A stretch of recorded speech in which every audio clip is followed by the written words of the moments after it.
Tarot Bumblebees, we may have a problem, and it is called AI art. Today, I'm going to be discussing my thoughts on AI, tarot, and oracle decks, and I'm sure it is not going to resonate with everybody, but I felt very passionately about this message that I've been receiving and percolating on for over a week now after the AI filter generator thing went out and everyone went ballistic and did a bunch of posts with AI art, and I wanted to talk about it and give my not so subtle or not so blunt opinions on what I think about AI art. Now, before I jump into my points, I want to acknowledge that I am just one person. I am not the be all and end all. This is my feelings from the perspective of someone who uses tarot daily, who uses tarot professionally, who is a tarot author, who is a tarot deck creator, who is a artist. So this is where I'm coming from. This is my lens, and you can say, yes, this is my bias. So I understand that. You don't have to agree with it, but I would love to have a conversation in the comments. Let's try to keep it clean, keep it nice. You can be passionate about it, but we don't need to like name call or anything. But yeah, let's jump in, because basically my tagline is going to be fuck AI art. I am not for it. And let's discuss why. Have you got your cup of coffee? Have you got your popcorn? Let's get into it. All right, so AI art, it has become this very hot topic in the art community at large, and as an extension, the tarot community. We have seen a plethora of AI art decks on Kickstarter. Some of them have done very well, and I'm not trying to poo-poo on anyone's success. Tarot success is fantastic in if you can succeed. It is just in the means in which this is happening. So we've seen that really happen, like all of these AI decks starting to appear, and then we have all of the AI filters and generators and everything that has kind of been going around the internet. And this is going to impact our community. It already is. So let's have a look at it from the perspective of the artist perspective, because I think that is a really big place to start. I will not ever consciously, and I say consciously because I'm going to talk about that in a second, purchase an AI art deck. There are a number of reasons, even if it's pretty, because AI art takes a job away from an artist who has probably spent their life or decades or many years of experience and labor and love to get to the level of their craft. And the AI needs content to learn from. So artists' work are getting loaded into these AI generators, computer banks, and it's learning from all of these artists. It has to learn from something. So their art is getting used to basically make these AI generational softwares smarter. And so not only is someone's art not being used in the future because of this, AI can now replace it at cheaper, faster, all that kind of instant gratification bullshit we've come to love in this day and age, but it's also taking the thousands of years that it has taken our entire art collective since we've started drawing stick figures in caves to get to the point where it can do it faster, smarter, harder, Daft Punk. And it is a problem. It is a massive problem for me. I know a lot of artists. I am an artist myself. I'm not like the best artist, but I'm still an artist myself. I have created art for a deck too, actually. I know how society devalues art and artists and artwork. Either you are in or you're out. Either you are the hot fucking shit or you are nothing. People want exposure, like do this work for exposure. People want it to be cheaper, faster, and this is what this AI thing is really good at doing, right? So for me, there is absolutely no way that I'm going to be supporting something that is taking a job away from a human being. And yes, there is AI, content generation from writing as well. I won't be doing that. But it is just the art thing really annoys me, and maybe it's the empath in me that has been seeing all of the responses from beautiful artists from all over the world just saying how defeated they felt. And I can understand that feels really shitty. The other thing to consider when it comes to people's art is that artists are already fighting a battle, and I've had to do this a lot, where their art is getting stolen, tarot deck art is getting stolen, or sacred art is getting stolen, and rip-off decks are being sold everywhere. AliExpress, Shein, fucking Walmart now has them, Amazon, it's everywhere. And this AI art thing adds another layer of just trying to battle through the bullshit. And consumers aren't always thinking about where their stuff is coming from. Because I have posted over the number of years I've had the Tarot Readers Academy, you know, public service announcements saying, please don't buy from Wish, please don't buy from AliExpress, please don't buy from these sellers on Amazon or Etsy because they are stolen. And people are like, oh, I had no idea, I just bought it because it was cheap. So you can't even argue that people understand if they go to Wish it is a stolen thing. People don't think that way. Well, not everyone thinks that way, I should absolutely say. So that's another thing, is like, they're, you know, artists, as creators, as authors, as deck creators, we are already fighting a whole bunch of battles as it is, and this is adding another layer.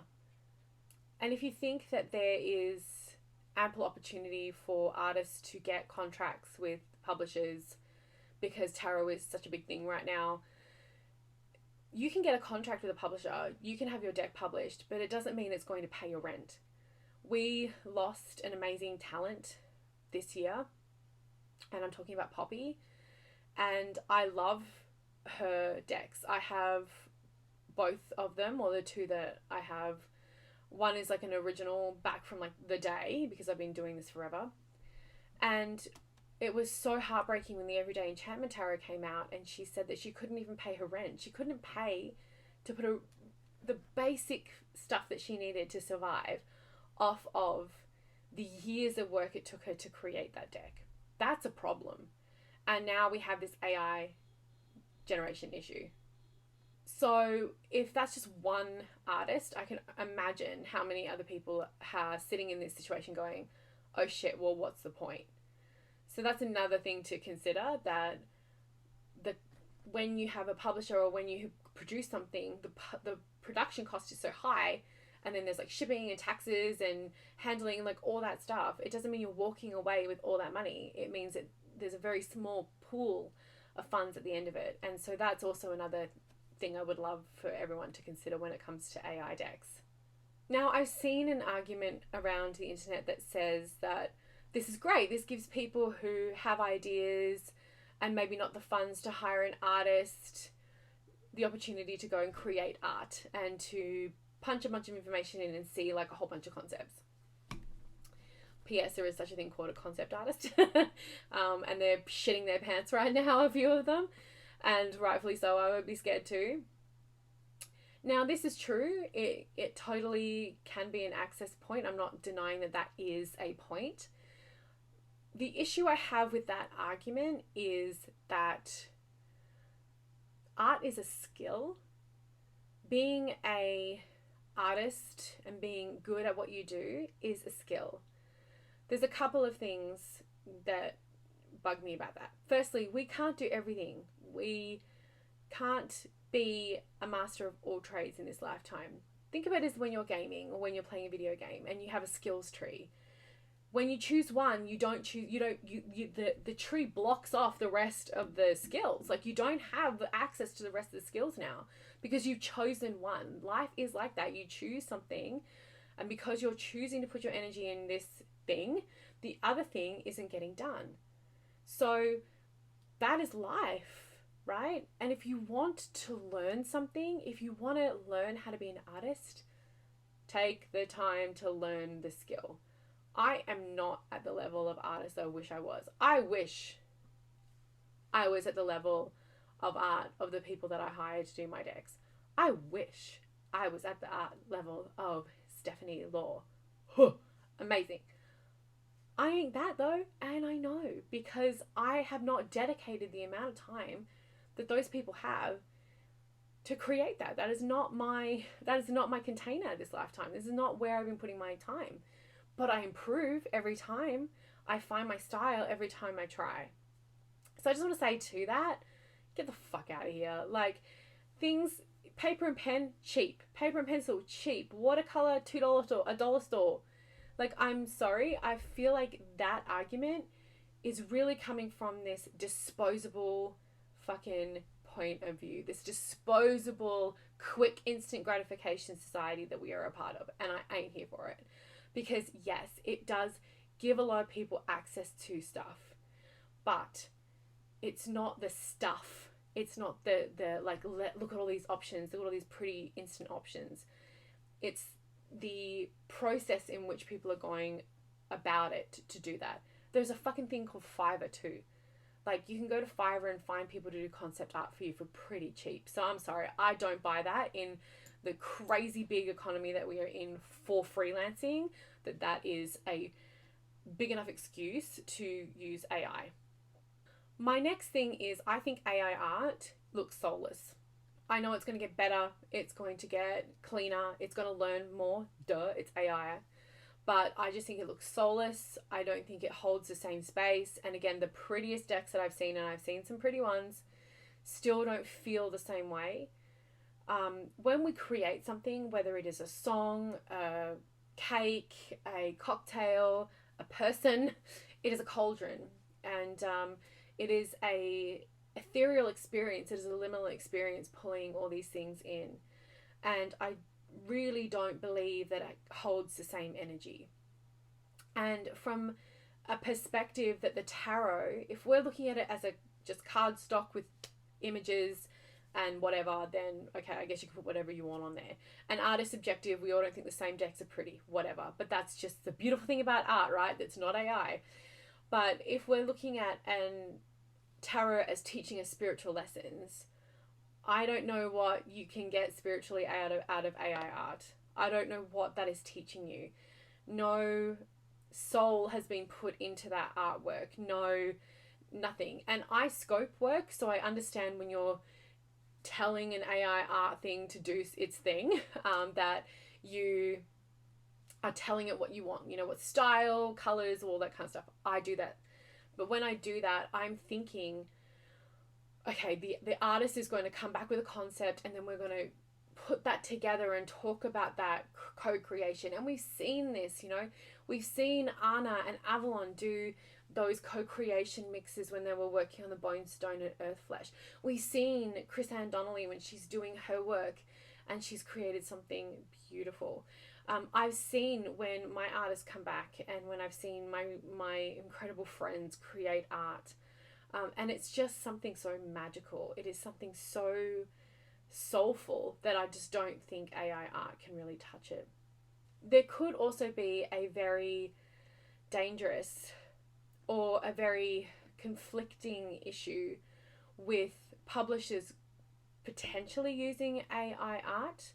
Again, now we have people who aren't getting work, but do they have to, if it gets to that point where it's so good, do they have to tell us as consumers, as users of the tool, that it was AI generated? Because people weren't doing it on Kickstarter at the beginning until we forced them to, until people were like, well, is this AI generated? Because we should have the right to know.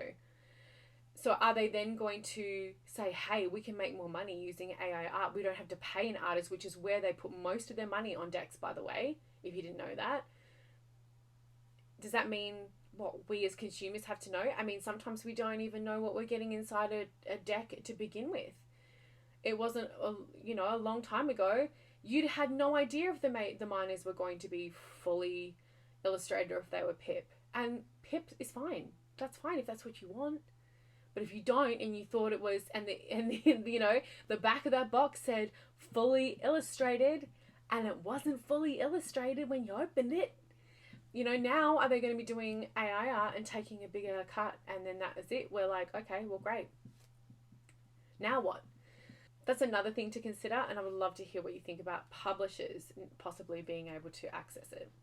Okay, I've rambled on for long enough. I have dropped a lot of F-bombs. I I'm clearly very passionate about this subject. I would love to hear your thoughts.